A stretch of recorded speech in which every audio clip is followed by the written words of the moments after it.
What is up? Welcome to another episode of Obsessed with the Game.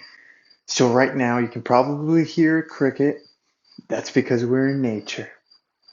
Um, but, anyways, today's episode 3, which is I want to talk about the origin story of me. Like, why am I here? Why am I doing this?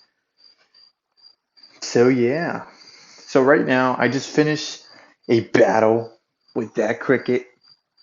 He's in the attic.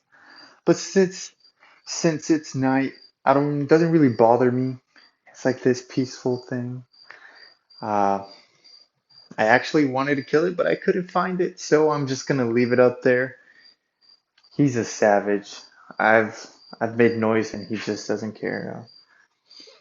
He's the lucky one though. But anyways, I'm gonna ignore that. Let's talk about this story. So it all started in elementary school. Yes, elementary school. Hmm. I went to an elementary school in Grand Prairie, Texas, called David Daniels, and it was pretty funny. So this is going to be a long podcast because I'm just going to spill it all out, all the insecurities, every single detail, no filters, zero filters. I'm just going to spill it out. Elementary school. Thing that I loved the most was probably Call of Duty on Xbox. Let's be real. It was Call of Duty Black Ops 1 at the time, and then finishing elementary, like I believe fifth grade was Black Ops 2, I think. But yes, that's what I like doing on my spare time. Coming from school. Actually, my school was like about a block, 5 minutes walking distance from where I lived. So it was pretty fun just walking home, finishing homework, and then hopping on COD. But the thing that we had at home, we didn't have the subscription that allowed us to play with other people. So what me and my brother would do is play with bots and just shoot bots all the time. That was fun. And we would play with each other too. We were very competitive. It was fun, great times. We would play zombies. That was fun. So let me just go a little bit more into the backstory of the family. I have a brother and a sister and a mother and a father. Like no shit, bro. Like you obviously. So yes, I have. Uh, it's a family of 5 in total. We have one Great Dane, who's a big girl, and then we have two little uh, Cocker Spaniels, which is two small girls. So we have 3 dogs, all females. Love them. They're like my little sisters. I don't spend a lot of time with them. Makes me feel guilty. But back to the elementary story. Boom. So, elementary school. I'm not gonna lie, finishing elementary school fifth grade was when I started getting hooked. As embarrassing as this is I was starting to get hooked on this. I wish that I could be like the cool kids. They all seem to fit in like that thing. I was trying to be a cool kid, and it started in fifth grade. So in my elementary school, kids used to smoke. Check, check, check. I'm not getting arrested. They used to smoke weed, marijuana, marijuana, and I just used to. Uh, this is embarrassing. I had a best friend at that time. His name was Juan. Yeah, it was Juan Ramirez. If you're watching this, hit me up, bro. It's been a while, but me and him, we were trying to get into the cool kids club. You know, they smoked weed on recess. They used to hang out with each other. You know, that was cool. I don't know why that was cool. They just used to hang out, and we used to play like we were having fun. They were just sitting down in a group. Like, why was that fun? I don't know, but our goal was to get in that group. So me and Juan, we used to brainstorm stuff like how how, how do we get in? So what we did one time, we knew that they liked weed, so we, not lying, I swear to whatever you believe in, we used to get cilantro, which is I don't know what it's a type of leaf. You crush it up and it looks like weed, I guess. Cilantro. Pretty sure you heard about it or seen it. And it's what you put in menudo. No, no, it wasn't cilantro. It was oregano. Is what you put in menudo. It's like this. It looks very similar to weed, and we used to put it on Ziploc bags. We used to take it to school, and we used to hide it, pretending it was weed, trying to be cool. We used to show it to, we used to show it to other kids, and we thought we were cool. But yeah. And then one time, Juan, he brought a cigarette and he smoked it in the restroom. He didn't. He took a what is that? A puff? A sniff? He took a puff. I don't really do drugs, but he took a puff and he put it up, and we thought we were called like, damn, bro, you really just took a puff of that cigarette, dude. Fuck. And we had like this little box where we stored all of our cool stuff, the oregano, the cigarette, the lighter, and that's all we did in elementary school. Fast forwarding to fast forwarding to middle school, the trying to be the cool kid kind of faded away a little bit. It started fading away, and I started really, really getting passionate about Minecraft. Minecraft was my thing. And Halo on PC, Halo Combat Evolved on PC. I used to play that a lot. I used to be GOAT. I could have went pro if I had the online subscription. I anyways, sixth grade. Sixth grade was one of the uh, so middle school was the year that I used to. I'm not saying this to like for sympathy or empathy, but I used to get bullied in middle school because of my teeth. They used to be kind of fucked up, and my head. I got a pretty big head, bro. So I used to get bullied for those two things, and it was mainly the like the football kids, the cool kids. So I think that's why the wanting to be the cool kids kind of faded away because they used to pick on me. So makes sense. I don't want to be like the cool kids. So sixth grade, but one of the cool kids, his name was Jesse. He was a big dude. He was the biggest dude in there, big and tall. And I had him for a class, a math class. And he actually started like talking to me. Like, I don't know why he thought I was cool. He thought me playing Minecraft on my phone, on an iPod I had at the time because I didn't have a phone. Well, everybody had like these telephones that you could text and stuff. I had an iPod. You can just listen to music and play games. And he used to fuck with me. He used to, I don't know. It was the first time that I realized that there's good people out there. And he used to have my back. He used to say like he was my big bro, and that was cool. I remember one time after gym, I there's like these two water fountains in front of the gym. Because as soon as you enter the gym, there's two water fountains, and at the end of the gym period, we were leaving, and this kid uh, was picking on me, and then Jesse just came up. I can't remember vividly if he pushed him or with his chest, and he said, "What's up, bro?"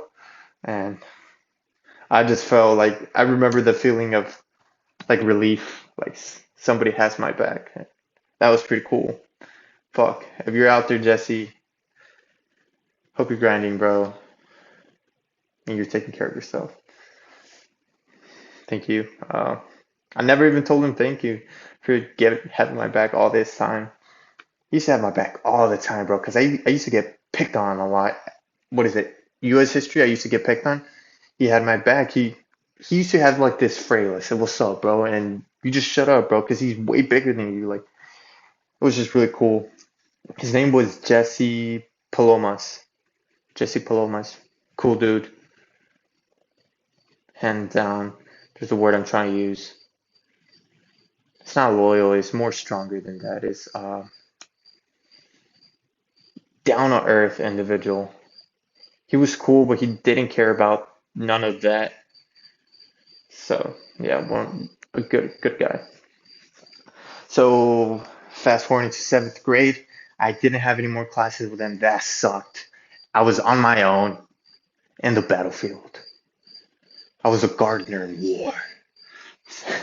What am I saying? But seventh grade was when I started making friends with other Minecraft kids we used to play after school because at that time we had a at home we had a computer PC for everybody, the family PC, and luckily it could run Minecraft. had a decent graphics, and that's what I used to do. And guess what? As soon as I finished playing Minecraft on the computer, guess what I did? I watched YouTube.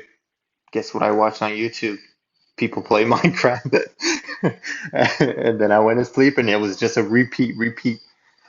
And yeah, seventh grade was when I got picked on as well. I remember seventh grade was, I used to get, sixth grade was mostly picked on because uh, it was just in general, like, dude, you're ugly. So, and seventh grade was the big head one. Seventh grade, they said, man, you got a big head. Fuck. Yeah, I was like, fuck. I didn't know what to say back. I was just like, fuck. And then I remember this one time, I believe it was US history. I was in class sitting down in your desk. There's rows. I was in my lane, in my row, in my desk. And then to the right of me, this kid. He was African American. I still remember vividly, African American. Just looking at me. I'm not racist or anything. I'm just trying to, so you can picture this in your head. He was on my right. He was cool, buff, football player, good looking, no homo. And behind him was a girl. She was like one of the hot girls. And he was picking on me. And he was like, bro, big head. And I felt kind of bad because, not because he was picking on me, but before that, sixth grade, we were cool. We were cool. I used to bring chips, and he would ask for some, and I would give him some. And I'm like, fuck. Seventh grade, he's picking. I'm like, what the fuck in my head? I'm like, fuck. What the fuck happened? So, anyways, I soon, but he kept picking on me. That same, that going back to that day, he was picking on me on that class. He kept picking on me for like a couple of minutes, and then the girl behind him, out of nowhere, just said, "I would date you," and she was talking to me because I believe he was saying, "You're ugly, you're ugly, you're ugly," or something. And then she said, "I would date you," to me. And I looked at her. In my head, I'm like, "Stop lying, stop fucking lying." In my head, I was saying that, but then I just looked at her. I was scared, and bro, my face was just fear, just fear. And that's another reinforcement that there's good people out there. Like all throughout my life, people stood up for me. Now that I look back, I see it, and I'm like, there's good in people. That was a cool moment. She kind of lifted me up a little bit. It worked a little bit, but I knew she was full of BS. But she had good intentions. She had good intentions. And then at that time, I still, dude, the people that always had my back were the friends of Jesse, the cool kid in sixth grade. They were behind me, like a couple rows back, and they told the kid next to me, pick on me, stop, bro. And they were in the same football team. So the dude just went like, all right, all right, all right. Because it's two Mexican dudes had my back. We weren't even cool. They just knew that I was cool with Jesse, but I didn't have Jesse on that class, so they like kind of looked out for me, like look out for the nerd. Then eighth grade was when I met this. I had and the two dudes, I gotta shout them out for getting my back that time. It was AJ. He went by AJ. Dude was cool. The other one was Ray.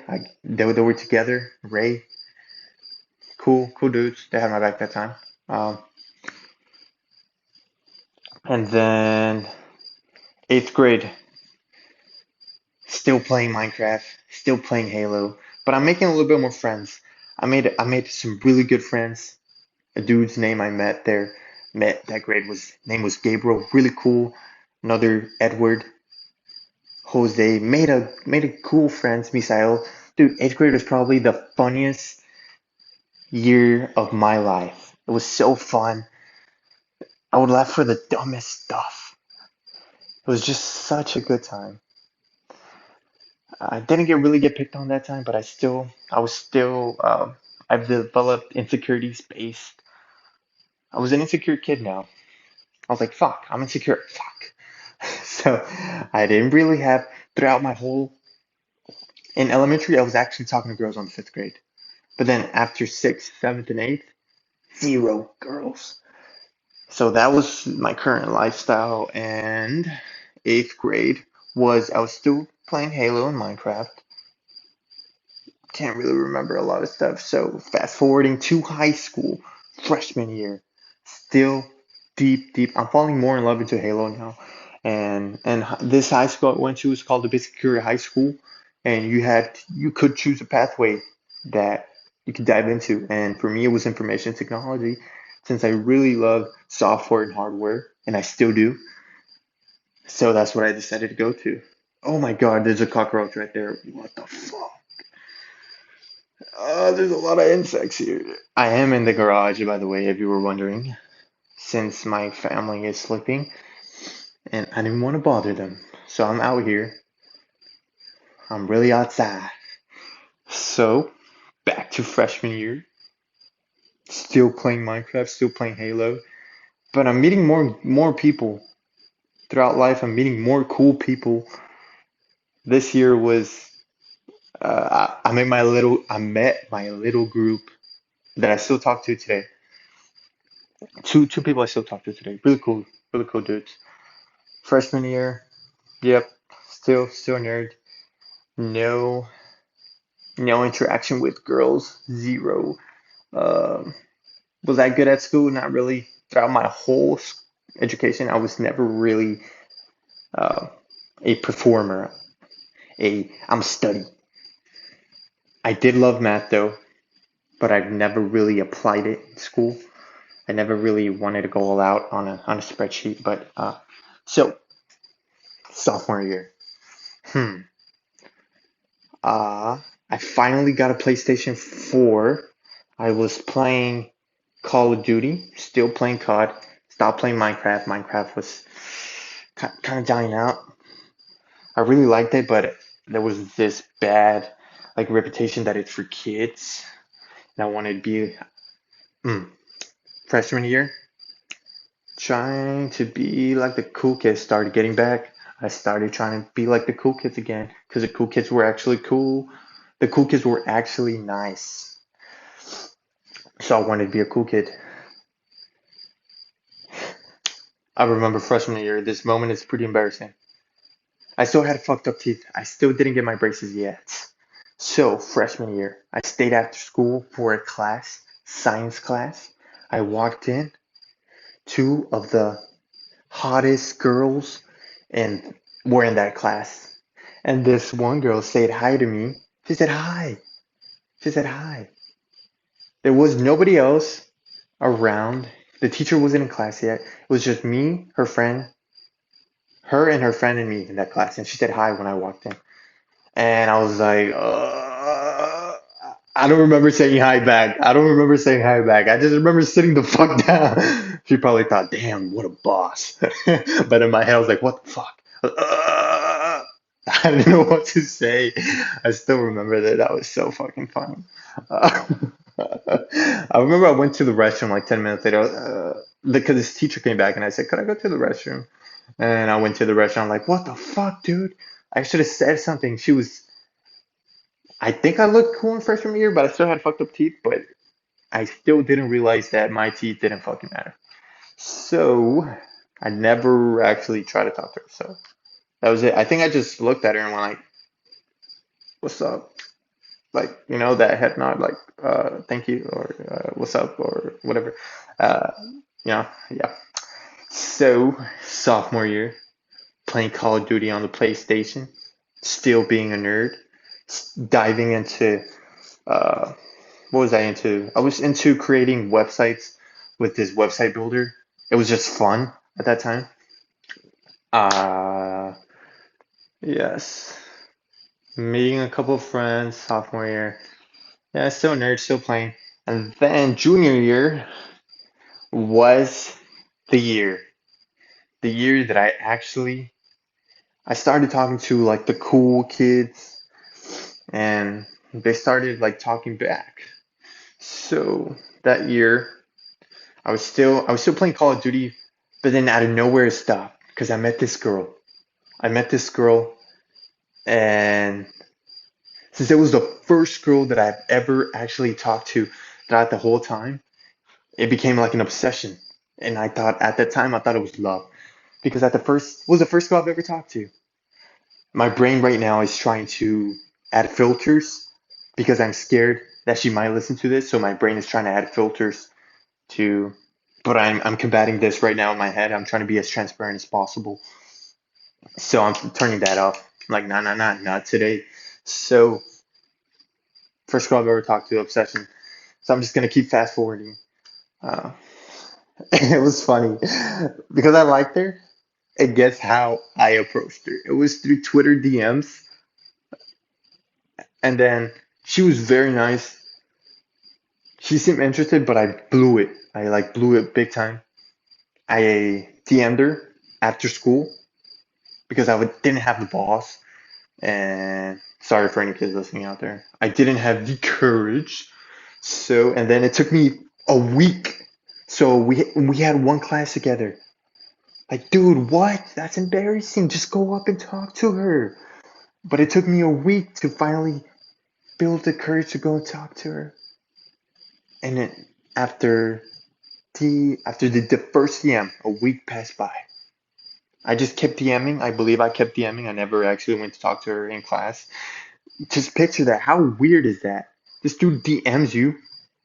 You actually reply back. You guys start talking after school. You guys have a class together. And you never fucking go up. And he never goes up and talks to you. You're probably like, what? Is this dude interested in me or not? And then a week passed by. I finally go up and talk to her, but it was after school when I knew that everybody's just walking out because I didn't want like a straight on confrontation or direct communication. So I knew that if I went after school, we would be side to side walking out. So I wasn't dumb.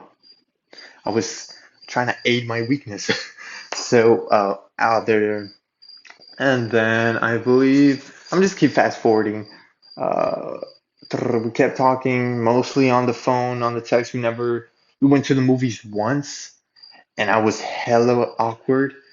I didn't know what to say. We watched the movie. I was like, it was actually Black Panther. It was a really good movie. RP. It was a really good movie. After the movie, we didn't really talk, dude. It was so weird. I just looked at her. We went to Wingstop because Wingstop was like a 2 minute walk from the movies. And we sat outside while my parents came to pick me up, and her brother came to pick her up. And then I believe I asked her, "What's your favorite color?" I swear to God, oh my God, I don't want to say that, but I asked her, "What's your favorite color?" And just questions like that, so dumb question. I just blew it. But she was so nice, she still kept talking to me. Like, there's good people in life out there. There's really good people, guys. And we kept talking all the way. Then junior year is finishing. We still keep talking mostly on the phone, texting, FaceTiming. And then it came summer. And then she cut me off, which is reasonable. This dude is freaking obsessed. And it was for the best. Yes, I was heartbroken. I thought it was love. I thought it was, oh my God, my first love. No, but it wasn't true love. And now that I look back on it, it was a necessary experience that I needed to go through. And it was very useful. After that senior year, I was like this heartbroken kid, so I started working out. One of the biggest motivators I believe for working out is being heartbroken. I think having some like type of pain. Uh, this is just going on a tangent, but I started working out because, uh, oh my God, no filters, George. I wanted to get like revenge, or or you're missing out. So I started working out. I started going hard at the gym, and then senior year came. Boom! I wore the tightest shirts, pants, trying to make myself look even bigger. So cringe. Uh, and then girls started noticing me. DMs. as well. I finally started talking to girls. This thing that was forbidden from me for a long time. Finally, finally. I was like, oh my God, finally. And then senior year was probably the funnest year of my whole school career. Yes, started people actually started talking to me. Started going out more. It was cool. Education wise, wasn't paying attention in class at all. What I was worried about in class was, is there a hot girl in here? That's what I was like, dude. Now that I look back at it, but it was a necessary experience as well because now, if I didn't experience that at that time, I would probably be wanting to experience that now. So I'm very thankful for the way that I went through my career in education. So after high school, the need for or the seeking girls and the cool kids started fading away again. In college, it was like at 50% around there. College was mostly about I was trying to find like the purpose. What is my purpose in life? I knew I liked computers, so I went with acting, something not related to computers at all. Smart, huh? I went with acting, and yes, the other classes were just like U.S. history, stuff like that. Not U.S. history. They don't have that in college. It was like world history, I believe. And acting, I was actually very interested in acting, but when I went into the class, he gave us books. We're gonna read about the best actors, or it was something of that sort. Because I never actually read books. I don't know what the books were about, but he gave us some books instead and made us study. I'm like, dude, I want to act. I want to go on stage, but I believe I did 1 year in college and then I dropped out because I didn't really like it. But it was one of the peaceful years of my life. I was very, uh, I look back at those years and I was actually pretty happy. I was pretty peaceful with myself. I was at peace with myself. I was working out, I was going to school. I felt like I was working towards something, so that need for progress was being met. So I was fulfilled, I was happy. I was working out, still kind of talking to girls, still kind of having some friends, but those two things were fading. Less friends, less talking to girls, more trying to focus on the purpose side. Uh, and then I think it was COVID, COVID 2020. It hit bad, and then schools were uh, going online instead of in person, and that was the switch that I wanted to drop out. I don't want to be on the whole reason I was going to college was because it was cool because 50% was still seeking for the fun stuff. And then once that was taken away from me, that just dropped zero. I was like, whoa. So I dropped out. I was working at Home Depot at the time. I quit Home Depot and I went to work with my dad. He has a Windows company called Windows and Chewy. If you need Windows here in the Dallas, Texas area, call 214 to understand. He has a Windows installation company here in Grand Prairie, Texas, and that's what I went to work with. At that time, he was still he was scaling up, and I was just helping him at first. The first 6 months, 8 months, I wasn't really trying to help him. If I'm being honest, zero filters. I was honestly at that time I was uh, it was just an easy job, so I was just taking advantage of it. I was playing Call of Duty on my spare time in the job with my friends on my computer. I was trying to go pro.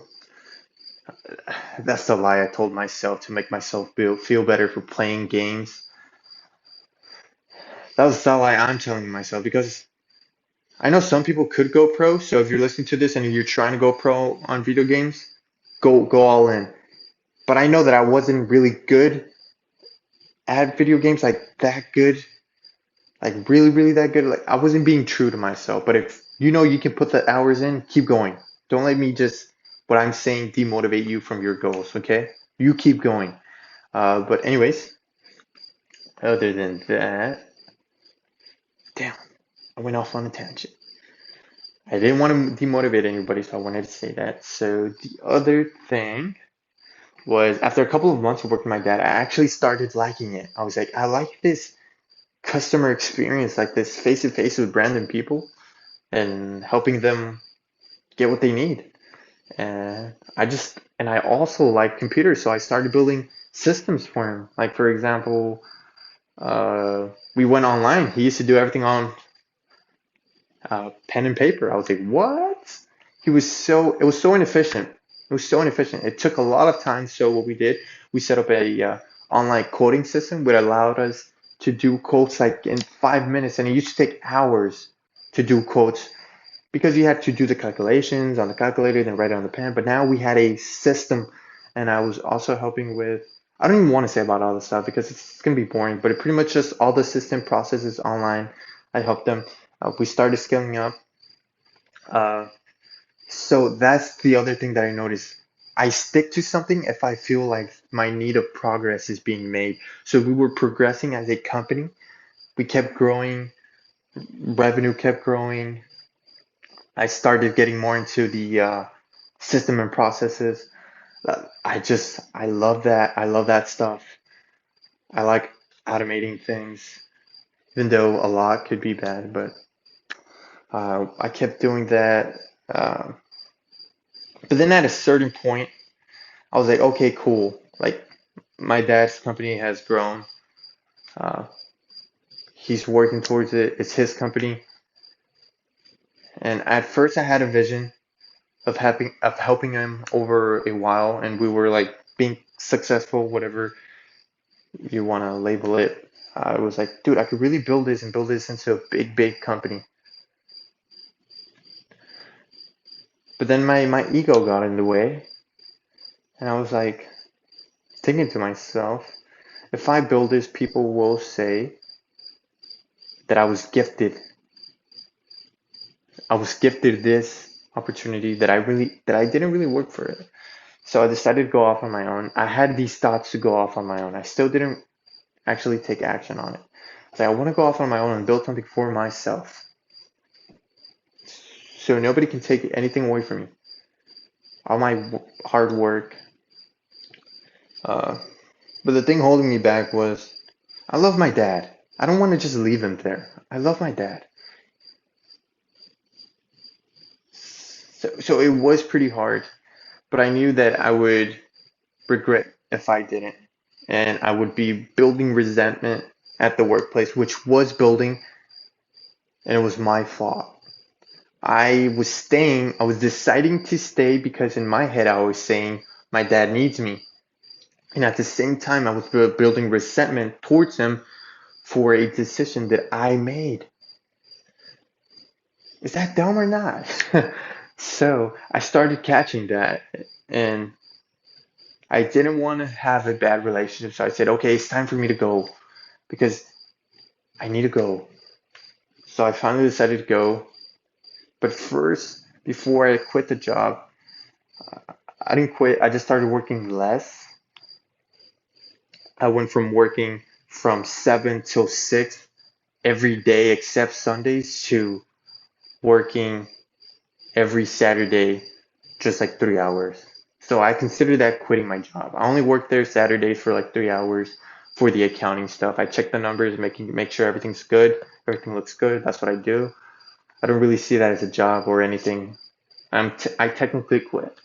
So I decided to quit after I found a business idea and actually started working. So this business idea was Airbnb arbitrage. I got I went into this deep thing. Actually, if I'm being real, I want to be honest, my first business idea was a social media agency, which I'm currently doing, but that's further in the future. But my first idea was a social media agency. I set up everything. I set up the logo, the website. And during this time, I'm not talking, I want to give context. I'm not talking to mostly anybody, none of my friends. I cut them all off because I watched this video of your net worth is your network. I mean, your net worth is your network. So I decided to cut off everybody. I stopped talking to girls. I stopped nothing. All I was doing was reading, working out, and trying to build this social media agency. So I started doing logos, my logo, my website, my systems, thinking about all the ways that I'm at outreach. Should I do emails, cold call? Okay, yeah, I'm gonna do DMs. Okay, let me set up my scripts. And then by the time I finally bought everything, I bought a microphone, a ear calling device. By the time I've had everything, I lost motivation. I was like, I don't want to do this anymore. Boom. And I believe this is a huge lesson that I learned after doing this. I read a book by uh, Ray Dalio called The Principles, I believe. And he says that motivation is temporary. I don't know if this is a book. Sometimes I forget what book I read it from, but as he says, the book said, motivation is temporary. So once you have this amazing idea, take action immediately. And that's what I didn't do. So, yeah, should have just done outreach sooner.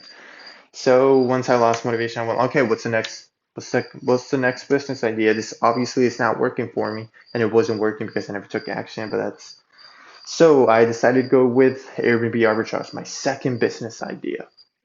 And this one I learned from the book, take action. So as soon as I got this idea, guess what? I just jumped. I just jumped towards it. I got my first unit. I bought a course store. I bought a course from Sean Rockadish. He's here in Dallas. Great dude, super smart, down to earth. He taught me the whole system, the processes, how to acquire units, everything, all that good stuff. So I got my first unit fast because of him. And then I got 6 other units.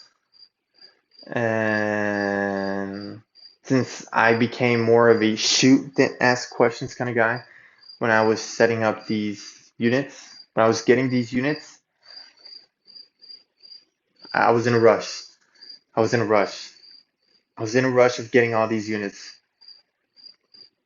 And the 6 units that I got were uh, so there's this whole process for getting units, and I rushed through it, and I got yeses that I'm allowed to operate from the lower level employees, and I was rushing through it.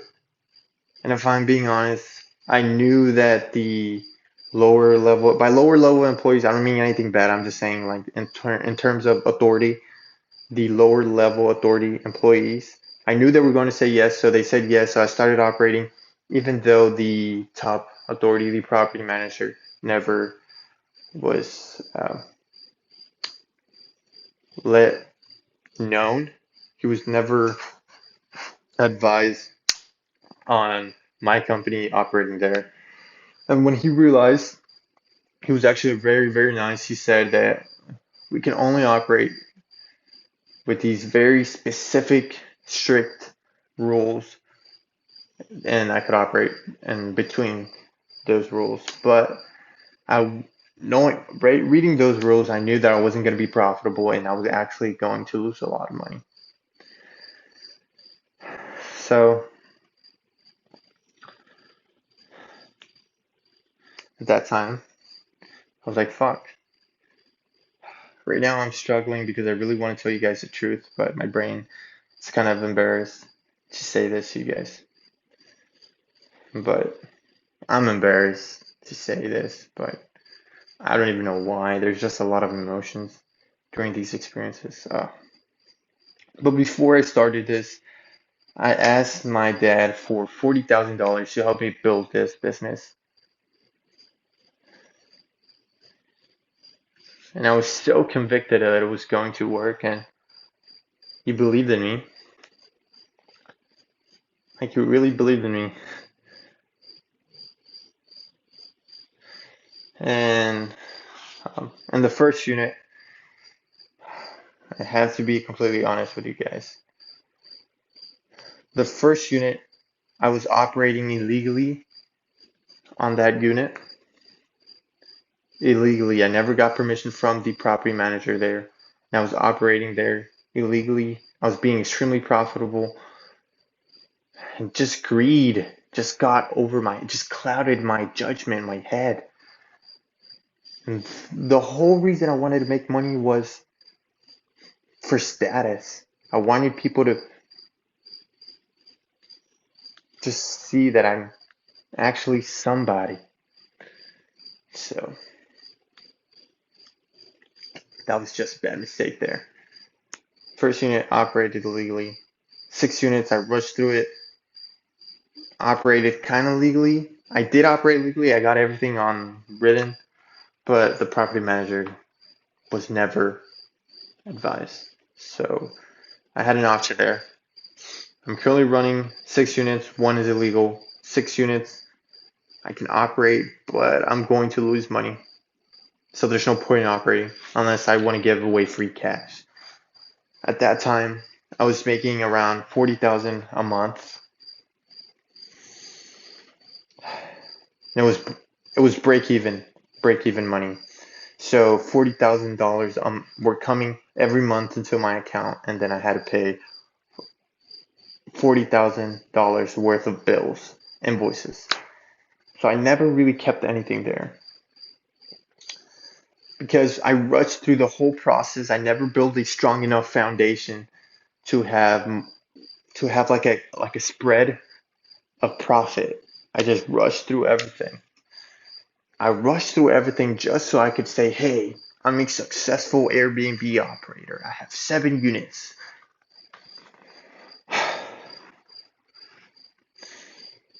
So I decided I need to vacate all the units. So I vacated the 6 units. I told the property manager, I'm leaving. I can't operate here. So we broke the lease, and now I've sold all the furniture. And I believe after selling all the furniture and paying all the move out fees, I had to pay a lot of move out fees. I am at $12,000 in debt right now for fees. And for the illegal unit, I decided to, for the illegal like operating unit, I had a guess at that unit, and at that unit you can only park on the street, not in the garage. And I told her that specifically I have these automated messages, and she decided to park inside the garage. And if you park inside the garage, you get towed. And she got towed. And then she called me. And I didn't answer. I was working. It was a Saturday. Saturdays are my accounting day, so I didn't answer. So since I didn't answer, she decided to go to the main office. And remember, this is a unit that I am not allowed to do Airbnb. And when she went into the office, they told her, hey, she went in there saying, hey, my car got towed. I'm staying at this Airbnb. What do I do? They said, we don't do Airbnbs here, so that's strange. And I'm fucked. But not really. There's somebody looking out for me. She tells me, and she calls me again. This time I answer. She's like, I know you're operating illegal Airbnb. I'm suing you if you don't pay me $600 right now for the tow and for my what is it called? The stay trip. It was like a $300 night. And yeah, so I just paid her 600. Honestly, I just didn't want to argue on the phone. I was like, okay, I'll pay you 600. I kind of saw this coming a long time ago, so I was kind of mentally prepared for this. So I said, okay, $600. I send them to her, and at this time, in my head, I'm like, wow, like that. I'm honestly thinking inside my head, can this get any worse?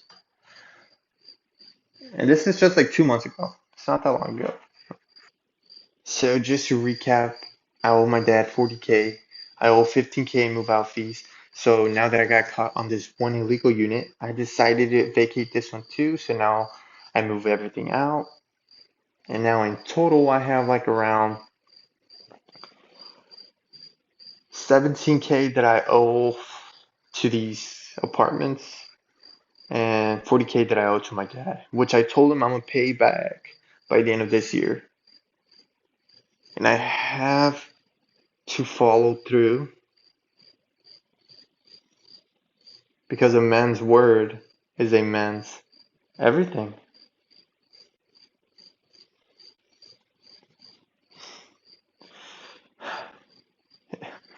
I didn't tell you guys, but when I was told by the property manager that I couldn't operate the way that I was operating, I thought I was fucked. I did the math. I knew I was going to be negative. I was like, no. I remember I went into Starbucks. I drove to Starbucks. I parked outside. I stayed in the car. I rolled my windows up.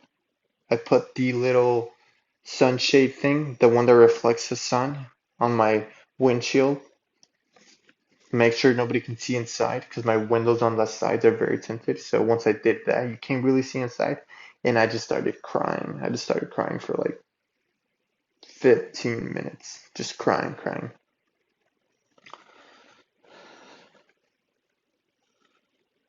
I just started crying. Mostly because I thought I failed my dad. I thought I failed myself. It's like all this hard work.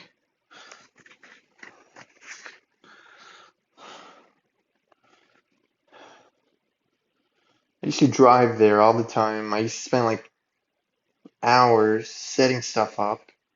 All this time learning just for this. I just started crying.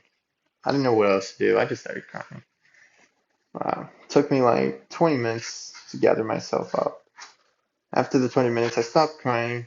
I thought about it again and I cried for another 20 minutes. I was honestly there for like about an hour, just crying outside. I had the AC on, by the way. Um, so, yeah, so after that whole thing, boom, 2 months. I'm here today. Boom, 2 months. That whole thing happens. Now I'm like, cool. I need cash flow in because I need to pay debt, but I still have a mission.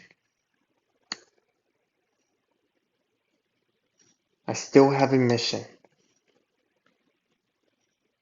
So what I'm currently doing that I've been doing for the past 2 months, as soon as the Airbnb business fell, I started up my social media agency back. This time I'm just going heavy on outreach.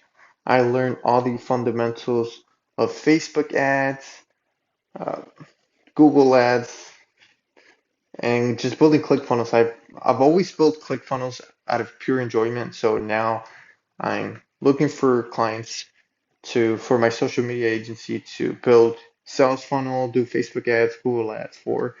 That's what I'm currently doing. Um, I currently have been working with two clients.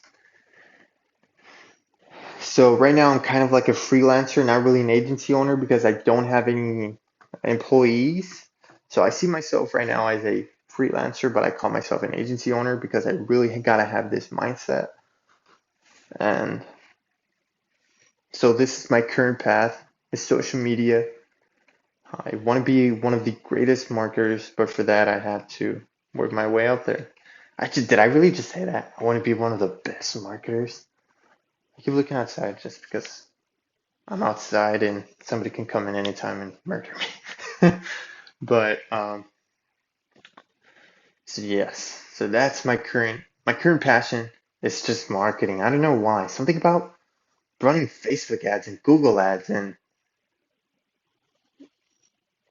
creating sales funnel and also videos that ties in into social media, which I see as marketing as well. So I really love videos. I don't know, just something about creating videos and editing videos. It's like a passion, like a passion. I just really like it. And after videos there, after this whole thing, I have this mission because during this whole time, 2 months of doing outreach and the 3 months of building my agency and the very beginning before I started Airbnb, so it's like 5 months of building the foundations. So this is a pretty strong foundation. It's not like the Airbnb one. So, and I built these foundations, guess where? At a library. I like working at a library. Take my laptop there and I just do outreach there. I really dial in there. I really focus. So that's my ultimate mission is tied into the library. I want to build libraries around the world for like third world countries that lack. And my mission statement is man on a mission to build libraries around the world with adequate, adequate resources and environment to promote growth. So basically, it's just like a cool statement. What the fuck? Um, I want to build libraries to help kids provide like a safe environment where they can actually grow like books. Because I'm very privileged. I look like a white male. I'm very privileged. I know that. I'm very fortunate to have the parents that I have. Very fortunate, and I'm aware of that. I'm very fortunate to be where I'm at right now. The health that I have, everything. I'm fully aware. Well, I think I'm fully aware. But yes, so I have to take advantage of what I was gifted, and I have to give back to others. I have to build something. And in order to build these amazing libraries, what do I need? You guessed it, I need money. So I need to keep going with my passion as well and hopefully build a beautiful big agency that can support my overarching mission. One thing I did miss out on during the Airbnb business was I screwed a lot of people over, if I'm being honest. I am talking about guests, a lot of guests over. Probably throughout my Airbnb business, I had like around 300, 400 guests stay at my units.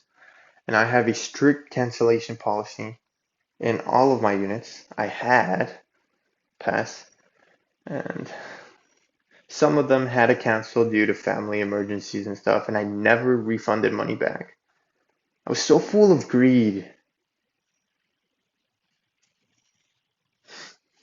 and I just hope nobody does this, but I did.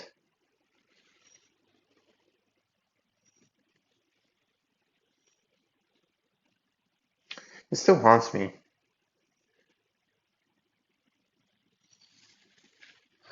especially this specific situation. This man booked 2 months, which was worth. It wasn't 2 months. It was a 1 month, and it was worth $4,000. And I have a no cancellation policy, so he booked it. Boom.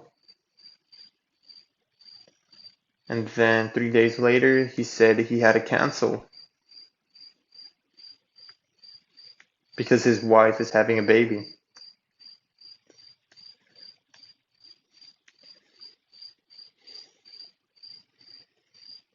and he needed a refund. Fuck, man. And I didn't give it to him. And he, they can see your phone number. Uh, and he texted me. He's like, "Can you please give me a refund? Uh, I'm having a hard time. My family, we won't be able to go. My wife is having a baby." He sent me pictures to prove that she's actually having a baby. Uh, he said he saved up in the last couple of months to be able to afford this trip, and that he would really appreciate if I could just refund him the money.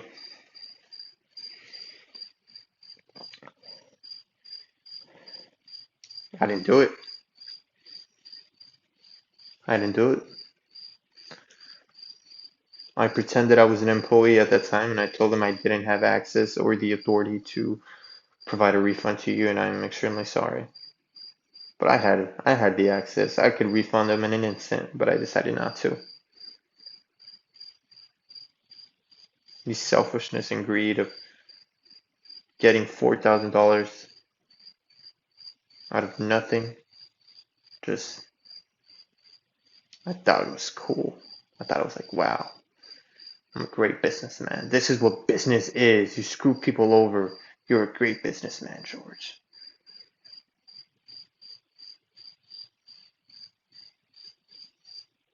A week went by, and I told him, if you cancel, I'll refund you your money. Because he never canceled. His his booking date was still like 2 days, and he was texting me 2 days prior, letting me know that if I can refund him.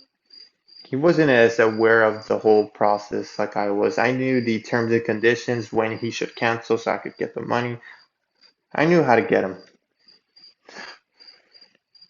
So I told him, if you cancel right now, I'll refund you your money, knowing that if he canceled right now, I keep 100% of the money. But if he canceled, I just so he canceled as soon as I told him, expecting his money, and then as soon as he canceled, I'm allowed. Airbnb gives you the option to block them because they're no longer a guest. So I blocked them, and now I have 100% of the money. And well, I had, and he no longer can message me on Airbnb because I blocked him. But he still had my phone because he called me prior to me blocking him. So a week went by, and I get a call. Um, it's a regular day. I'm operating. I believe at that time I was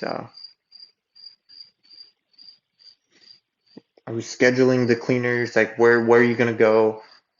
I was telling them you're gonna clean this unit and this, because I had a team of cleaners at that time. It was a team of two. I was like the manager. I told them I was the manager, not the boss, because I didn't want them to. I wanted to build a deeper connection.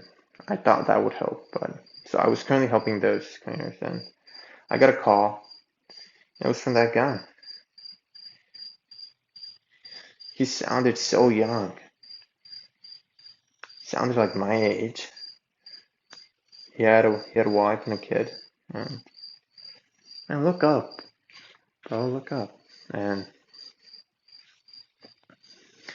uh, yeah, if you're watching this, dude, I'm sorry. I know that I can't really. I don't have the money now. I'm in debt. But message me back once I really start making. Once I really build this, and that's the least that I owe you. Which I know it doesn't really mean a lot anymore. I probably already damaged a lot. And going back to the story for you guys, because I really want to be transparent to how much damage I caused, and I wasn't a great man. He called me and he said if he could please have it back. And I lied again. I lied. I sinned. And I told him the same story. I'm a manager. I'm not the manager. I just work here. I can't really, I don't have the access to refund you. And he told me that his wife is crying. She feels guilty that she's crying while having a baby.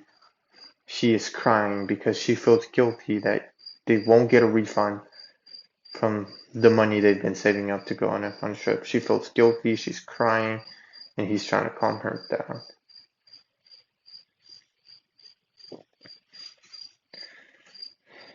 that she's crying and she's crying, and if I could please just help him get the refund from my supposedly boss. I didn't do it. I blocked him. And I just ignored him.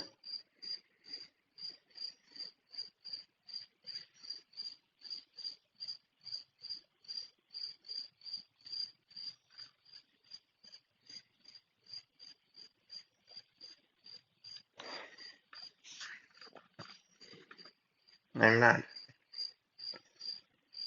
I'm not the man I portrayed myself to be. As this great guy. So I believe karma got me real good. Everything was going good at that time, and then that's when the property manager decided, hey, you can no longer operate the way you're operating. I truly believe karma will get you. So if you do things bad in life, it will come around. It will come around. So that's probably one of the reasons that I have this mission of mine, because of this guilt that I have. I want to build libraries for other people, kids, probably for to help me sleep better at night, probably to take this guilt away from me.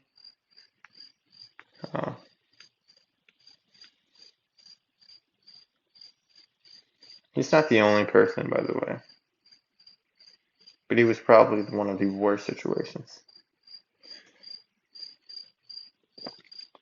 So I want to be a good businessman. I want to be a great marketer. I want to be good. I want to be good. Just like Gary Vee once said, you can be a great businessman and be kind. Before I ran into him on social media, I thought that businessmen were rough men, that only the tough survived. So that's what I try to live up to. A rough, tough businessman. And now doing this, I want to be good, I want to be kind, I want to be great. That's what I'm going to do. And hopefully I can not right my wrongs, but be good. Just give back. Put smiles on people instead of sad faces. So, just wanted to be completely transparent throughout my whole story, and I'm currently working on my agency, have an internship with this amazing dude. His name is Bobby King. I'm an intern at his company, and he's teaching me all about videos, which is one of my passions. So I'm currently learning with him, and he's a man of God. And just by being around him, I was only around him once, and it feels good. It feels like I'm a man of God now, so I have to do good. And that's what I'm going to do. It feels right now. It feels right to fight for the good. To fight to be good. So I will do this. My name is George Flores. This is my origin story. And I told you my mission. I hope you guys have a beautiful day. This was a long episode for Obsessed with the Game podcast. And take care. Bye. Lately I've been feeling like a renegade. Somebody save me.